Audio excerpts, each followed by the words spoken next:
নমস্কার বন্ধুরা, আমি কমল। আজকে আপনাদেরকে কয়েকটি গাছের কথা বলবো। তো আজকে অবশ্যই তো গাছের কথা বলবো মানে গাছের পিকচার গুলো শুধু দেখাবো। আজকে দেখাবো কিন্তু গাছের মশলা দেওয়ার একটা ব্যাপার আর কি, কিভাবে আপনি গাছে ভালো করে মশলাটা দেবেন।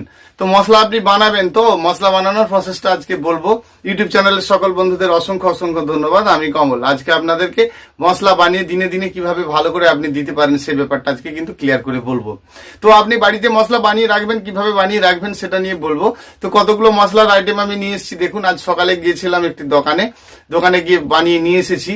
মানে সব রকম কিছু কিছু করে অল্প অল্প করে নিয়েছি, সব কিন্তু সমান সমান নিয়েছি।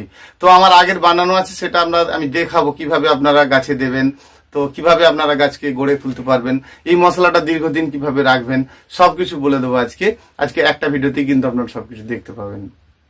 তো আপনার গাছের অনেকেরই ফুল প্রচুর হচ্ছে, আবার প্রচুর কারো হচ্ছেই না, শুধু গাছই বেড়ে যাচ্ছে।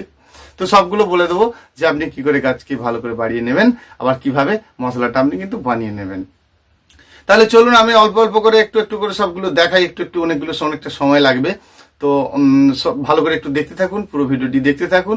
অবশ্যই যারা বন্ধুরা নতুন আছেন অবশ্যই চ্যানেলটি আমার একটু সাবস্ক্রাইব করে দেবেন। আর যারা আমার পুরানো বন্ধু সব আছেন, পুরানো সব বন্ধু অবশ্যই লাইক করবেন, শেয়ার করবেন, কমেন্ট করবেন, জানতে চাইবেন, রাতে ফোন করবেন। রাতে ফোন করলে আপনাকে ক্লিয়ার করে সব বলে দেওয়া হবে। সেই জন্য যখন আমরা গাছ করব আর কি, তা গাছের সম্বন্ধে একটু করে ভালো করে কষ্ট করে জেনে নেব। ধরুন আমি সকালে গাছ দেখলাম, আমার গাছ বাড়েনি। আবার সন্ধ্যায় দেখছি গাছ তো বাড়ছে না। গাছ কিন্তু বাড়ছে। আপনি মশলা দিলেই গাছ বেড়ে উঠবে, না দিলে বাড়বে না, এটা ভুল কথা। সব সময় আমি সকালে বিকেলে সন্ধ্যায় সব সময় দেখছি, কখন যে আমার সামনে আমার ছেলেটা বড় হয়ে যাচ্ছে আমি কিন্তু বুঝে উঠতে পারছি না। এই ছোট ছিল কি করে বড় হয়ে গেল। তো ধীরে ধীরে আমরা আমাদের সন্তানদেরকে যেমন ছোট থেকে দেখি, আস্তে আস্তে কখন বড় হয়ে যাচ্ছে। তো একই জিনিস আমরা বারে বারে আমাদের সন্তান, এই তো আমাদের গাছ, আমাদের কত সন্তান, আমাদের সন্তানরা আমাদের চোখের সামনে বড় হয়ে যাচ্ছে, আমরা কিন্তু বুঝতে পারছি না কখন বড় হয়ে যাচ্ছে। আমরা সব সময় তাদেরকে ভাবছি আমাদের বোধহয় এখনো ছোট বাচ্চাটি আছে। দেখুন, সন্তান যতই বড় হোক বাবা মার কাছে কিন্তু সবসময় ছোটই থাকে। সেই জন্য আমরা বারে বারে গাছ দেখছি, আমাদের ভালো লাগা আছে বলেই তো দেখছি। তাহলে বন্ধুরা আজকে আমরা মশলা বানাবো। কি করে মশলা বানাবো একটু ছোট্ট করে টিপস দিয়ে আপনারাও বানিয়ে নেবেন। এভাবে বানিয়ে নেবেন, সে গরমকাল হোক, শীতকাল হোক, বর্ষাকাল হোক, কোনো ব্যাপার নয়। আপনি দেবেন, কিভাবে দেবেন সব বলে দেবো। দেখবেন এভাবে যদি আপনি মশলা বানিয়ে নেন, আপনার কিন্তু কোনো রকম সমস্যা হবে না। তাহলে আমি এরকম মশলার ভিডিও অনেক দিয়েছি, তাতে যেগুলো বলেছি আজকে কিন্তু আপনাকে প্র্যাকটিক্যালি সেটা দেখাচ্ছি আর কি। তো প্রথমত আমি দেখবো, প্রথমে একটু মাটি নিয়ে এলাম। দেখুন, প্রথমত মাটি নিয়ে এসে অল্প করে পরিমাণে বেশি মতোই যদি আমি মাটি নিয়ে আসি, ধরুন 3 কেজি মাটি নিয়েছি, দরকার নেই 3 কেজি না, আমি 2 কেজি নিয়ে এসেছি, চলবে। 1 কেজি নিয়ে এসেছি, তাও চলবে।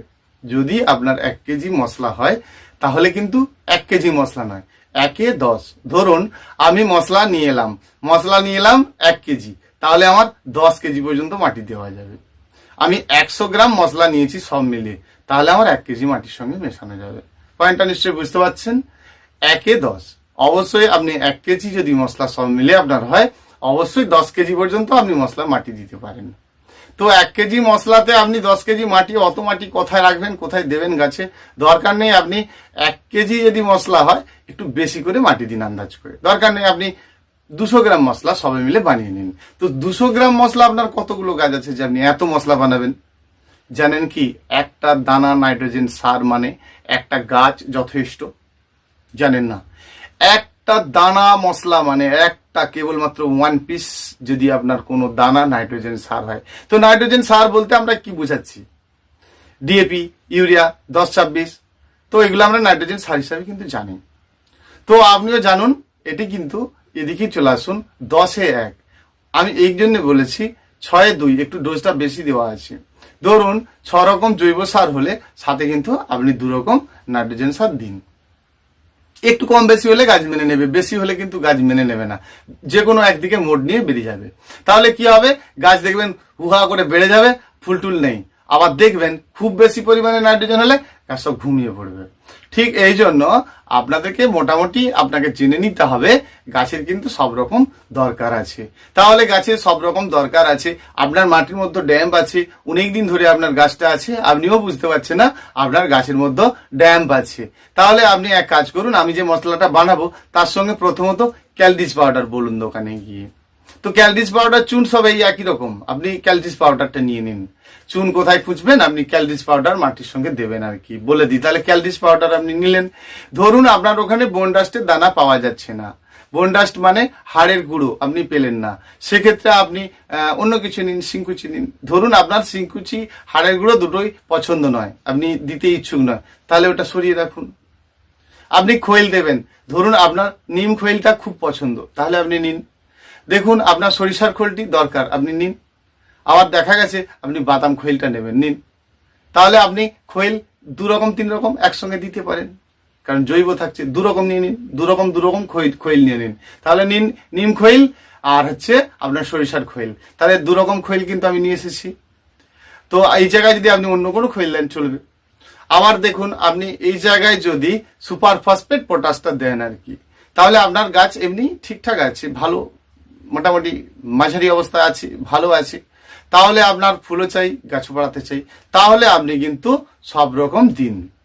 তাহলে সুপার ফসফেট দিন, পটাশ দিন, সাথে খোল দিন, 10-26 দিন, 6 রকম জৈব সার কিন্তু মিলিয়ে পার্ট ওয়াইজ দিন। এর সাথে কিন্তু আপনি অবশ্যই এই নাইট্রোজেন সারটি দিন। একরকম দিতে পারেন, গাছের খুব বৃদ্ধি কম থাকলে তাহলে আপনি 2 রকম দিতে পারেন। আচ্ছা, একরকমই আপনি দিন, দরকার পড়ে, অসুবিধা নেই। তাহলে আমরা কিন্তু কতগুলো নিজেদের তৈরি করা খাদ্য দেব। কি দেব?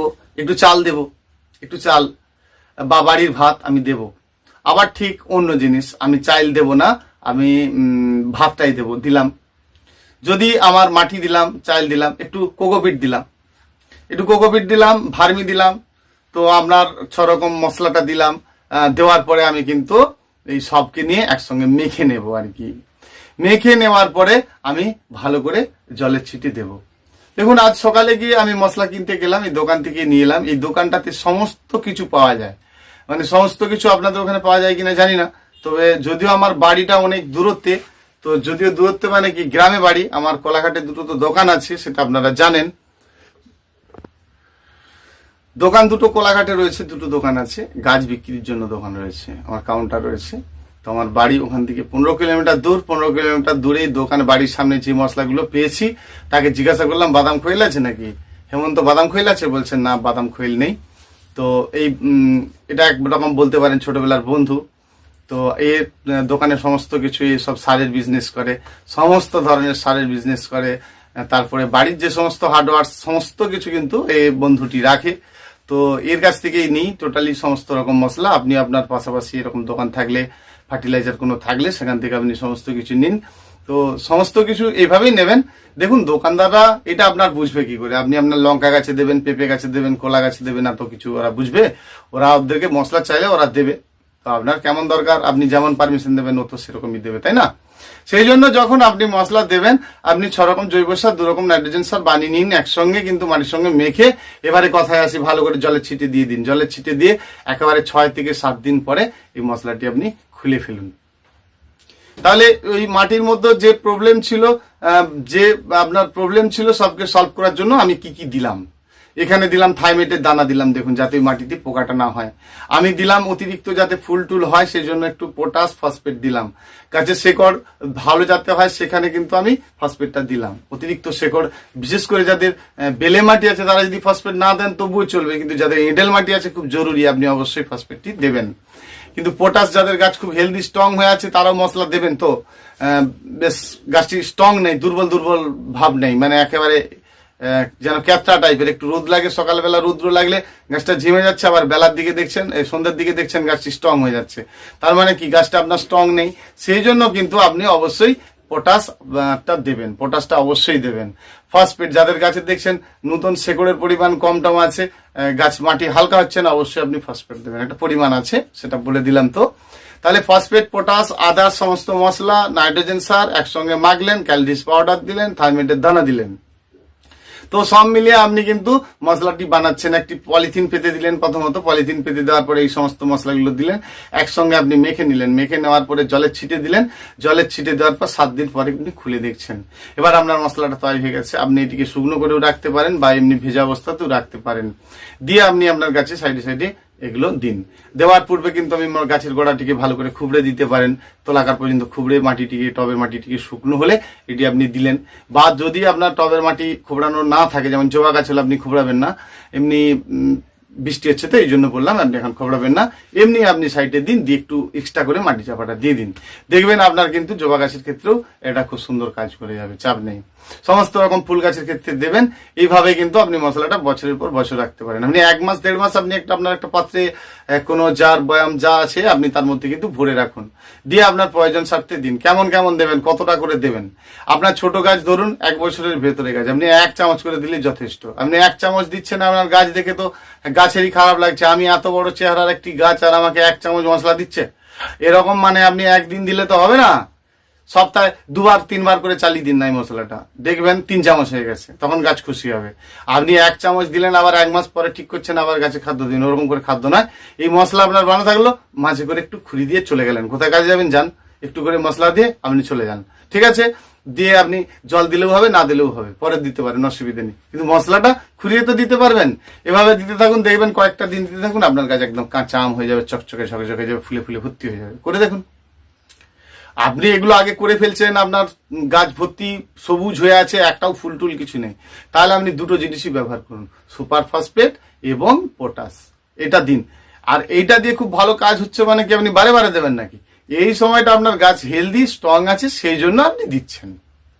তো সুপার ফসফেট পটাশের সঙ্গে আপনি সব মশলা মিলিয়ে দিচ্ছেন, তাহলে আপনার একটা সিস্টেম থাকলো। শুধু আপনার এখন গাছ হেলদি আছে, সেক্ষেত্রে আপনি এই সময় গাছটির ফুল চাইছেন, সেক্ষেত্রে দিলেন, পরে কিন্তু এটা দিলেন না, মশলার সঙ্গে কিন্তু আপনি এটা দিলেন, তাহলে আপনার গাছও বাড়তে থাকছে, ফুলও হতে থাকছে। এইভাবে করতে থাকবেন, একদম পারফেক্ট গাছ হয়ে যাবে। সব সময় আমরা যখন গাছ করব এভাবে কিন্তু করব। আজকে আপনাদেরকে পুরো মশলার ভিডিওটা দিলাম, মশলা আপনি কি করে বানাবেন, বানিয়ে নেবেন। তো সুন্দর করে মশলাটা আপনাকে বানিয়ে নিতে হবে। বিশেষ করে আমরা অনেকে কি করে ফেলি বলুন তো, একটু খোল দিলাম, বেশি পরিমাণে হয়ে গেল। তো এক্ষেত্রে যে আমি আপনাদেরকে বললাম মশলাটা আপনি বানিয়ে নিলেন, বেশি কমের ব্যাপার নেই। আপনি একটু যদি বেশি পরিমাণে ভুল করে পড়ে যায় তাতে প্রবলেম হবে না, করে দেখুন। একটু বানিয়ে কষ্ট করে বানিয়ে নিন, মাঝে মধ্যেই কিন্তু আপনি এটা দিয়ে থাকুন, দেখবেন আপনার গাছ সবসময় ভালো থাকবে। বাকি আপনারা তো গাছ রোপণ করার পদ্ধতি জানেন, গাছে মাঝে মধ্যে যে ফাঙ্গিসাইড ওষুধটা দিতে হয় সেটা আপনারা দেন, সেটা দেবেন। গাছের গোড়ায় ফাঙ্গিসাইডের জলটা দেবেন। মাঝে মধ্যে হাইড্রোজেন পার অক্সাইড H2O2 1 লিটার জলে মোটামুটি 2 ml করে দিয়ে ওই জলটা দেবেন, স্নান করাবেন, দেখবেন আপনার গাছ কিন্তু একদম ফ্রেশ থাকবে। তাহলে আমরা এইভাবে গাছের মশলাটা সম্বন্ধে আজকে জানলাম। মশলা কালকে এক দাদা ফোন করেছিলেন, অসংখ্য অসংখ্য ধন্যবাদ ওনাকে। উনি আমাকে ধরিয়ে দিয়েছিলেন যে ভাই একটু সফট খুব ভালো লাগছে, কিন্তু আমরা মশলাটার এগুলো আমরা ঠিক বুঝে উঠতে পারছি না। তো সুপার ফসফেট পটাশ কি জিনিস বা আপনার নাইট্রোজেন সার কোনটাকে বোঝাতে চাইছেন, সেইগুলো কিন্তু একটু ক্লিয়ার করে বলার চেষ্টা করলাম। যে আপনার ডিএপি, ইউরিয়া 10-26 এগুলো কিন্তু নাইট্রোজেনের মধ্যেই আছে। আপনি কিন্তু থেকে, কারণ দেখুন এদের নাইট্রোজেনের সংখ্যাটা বেশি আছে। অনেকে প্রশ্ন করবেন যে 10-26-26 তো পুরোপুরি নাইট্রোজেন নয়, তাই না? আমিও জানি যে পুরোপুরি নাইট্রোজেন নয়, তো পুরোপুরি নাইট্রোজেন সার আমি দিতেও চাইছি না। আপনার গাছে যতটুকু প্রয়োজন ঠিক ততটুকুই দিতে চেয়েছি আর কি। সেই জন্য আপনি অবশ্যই ওটা কি নাইট্রোজেন সারের দিকেই রাখুন, ওর থেকে অল্প অল্প করে নিয়ে এতে দিন। তাহলে সব সমান সমান নিচ্ছে না, কিন্তু একদম ক্লিয়ার করে এটা আপনারা বুঝে গেছেন। দিয়ে একসঙ্গে মশলাটি বানিয়ে আপনার গাছে দিন, গাছ দেখবেন সুন্দর হয়ে যাবে, ফ্রেশ হয়ে যাবে। সবসময় জেনে রাখবেন, যখন আপনার গাছের পাতাগুলো স্বাভাবিক ভাবে এসে গেছে, হলুদ হয়ে গেছে, আপনি গোড়ায় মশলা দিচ্ছেন, তবুও আপনার পাতার রং কিন্তু কালারিং হচ্ছে না। আপনি গোড়াতে আমি যা যা বললাম এই খাদ্যটা দিচ্ছেন, পাতাগুলো তো দেখুন আপনার ভালো করে লক্ষ্য করুন, আপনার গাছ বাড়ছে না, মানে উপরের যে পাতা দেখবেন একদম তার সবুজ ভাব নেই, একদম সাদা সাহেব হয়ে গেছে। সাহেব, ওই সাহেবকে রেখেছেন কেন? ওখানে টুক করে ডোকাটি টুকে ভেঙে দিন, দেওয়ার পরে আপনি খাদ্যটা দিন, আপনার কাজ হয়ে যাবে। আপনি খাদ্য দিচ্ছেন কিন্তু সাহেবে গন্ডগোল করে দিচ্ছে। ওই যে সাহেব সাদা পাতা কিন্তু বেড়ে উঠতে দিচ্ছে না, ওই সাহেবটিকে টুক করে ভেঙে দিন, খাদ্যটা দিন, দেখবেন নিচ থেকে শাখা বেরোনো শুরু হয়ে গেছে। তাহলে বুঝে গেছেন আর সমস্যাটা কোথায়। গোটা গাছটি আপনার সাহেব মেরে আছে, তাহলে কি গোটা গাছটি কেটে ফেলে দেবেন? না, তাহলে আপনি একটু স্প্রে খাদ্য দিন। স্প্রে খাদ্য কিভাবে বানাবেন সেটা আপনাদেরকে পরের ভিডিও দেখিয়ে দেবো। তো আপাতত 19-19-20-20 এরকম ধরনের স্প্রে পাওয়া যায়, আপাতত দিন। পরের ভিডিওতে শুধু স্প্রে খাদ্য কিভাবে আপনি আপনার বাড়িতে বানিয়ে নেবেন সেটা কিন্তু একদম ক্লিয়ার করে বলে দেবো, সুন্দর করে বলে দেবো, যে আপনারা নিজেরাই গাছে স্প্রে খাদ্য নিজেরা বানিয়ে নেবেন। তো তো স্প্রে খাদ্যর ভিডিও আপাতত ভাবছি কালকের দিকে দেবো। তো আজকে আপনাদেরকে শুধু মশলাটা তৈরি করার ব্যাপারটা বলে দিলাম। কখনোই মশলা মাটি সব একসঙ্গে মিক্সড করে গাছ রোপণ করবেন না। গাছ রোপণ করুন প্লেন ভাবে, তারপরে কিন্তু আপনার এই মশলাপত্র এটা ওটা দিন, দেখবেন একদম পারফেক্ট কাজ হবে। বন্ধুরা, আজকে অনেকটা আপনাদের সময় নষ্ট করলাম। এভাবেই করুন, আপনাদের খুব কাজে লাগবে। যদি না বুঝতে পারেন অবশ্যই রাত্রে ফোন করবেন, আমি আপনার সঙ্গে ক্লিয়ার করে আরো ফেস টু ফেস বুঝিয়ে দেবো আপনাকে আপনি কিভাবে সুন্দর গাছ গড়ে তুলবেন। অবশ্যই বন্ধুরা ভালো থাকবেন। ইউটিউব চ্যানেলের সকল বন্ধুদের অসংখ্য অসংখ্য ধন্যবাদ। নমস্কার।